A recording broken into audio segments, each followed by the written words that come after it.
In 1908, my grandparents came to this area from Vermilion. They were in Vermilion for about a year.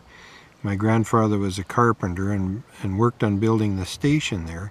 They had come out from Ontario, actually came out to Western Canada single, married in Winnipeg, and then came to Vermilion, lived there a year. My grandfather came down to this area, taking a look at available homesteads in 1908, and picked this particular site. There was another spot he was looking at, and if he'd picked it, I'm pretty sure that we would not be here today, because it was turned out to be quite a sandy quarter, but his eye was very good, and he picked some excellent soil, the soil we're sitting on right now.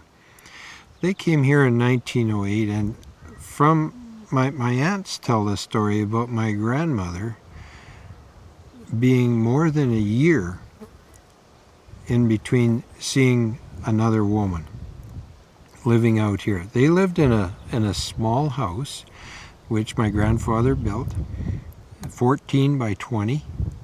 The materials for it, I found out by looking through the provincial archives, actually cost about $400.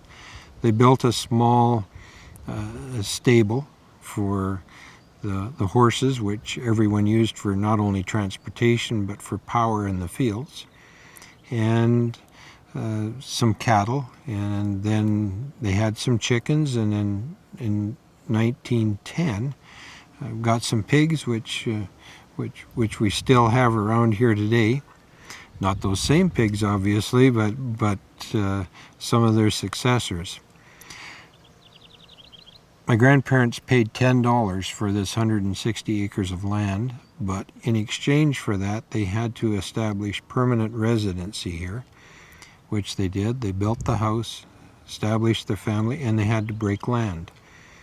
Grandfather broke 17 acres that first year, and then continued to break land after that.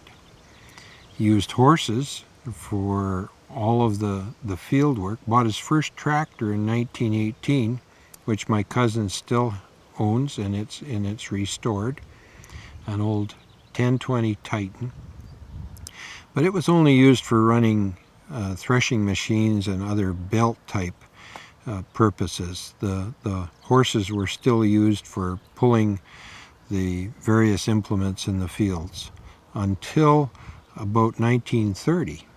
And in 1930, my grandfather bought a 1530 tractor, and the 1530 is actually in a shed just over there a ways, and the W30 was the next tractor on this farm, and it's sitting actually about 300 feet from us in the garage over here. So we've still got some of the initial equipment around here.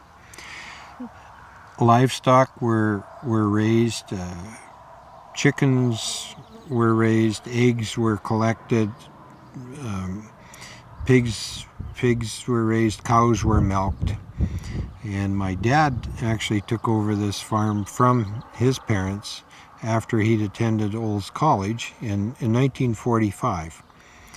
And I think my grandparents were probably about a quarter of a mile down the road before he got rid of the milk cows and the chickens. They were the first to go, and he specialized then in beef cattle, hogs, and of course the grain and the hay that was being grown at that time.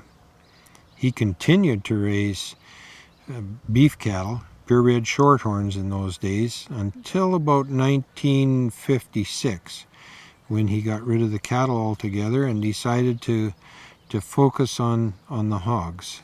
And he had been showing purebred Yorkshire hogs at fairs and shows and that kind of thing, along with the purebred shorthorn cattle. And he decided to get into commercial hogs and expanded the hog operation then, still farming about 3/4 of land, and did that on through the 60s. He was actually a pioneer, if you will, in the 60s in terms of bringing sows in particular indoors for increasing the productivity of the pig production, and he was acknowledged for that some years later. He is definitely a pioneer in that. Well, then, come the late 60s and early 70s, I showed up on the farming scene here, and we began to expand the farmland from three-quarter sections, or 480 acres, to our first expansion was another 4 quarters, and that put us up to about 1,100 acres of land in total. And then we continued to add some more land through the 70s.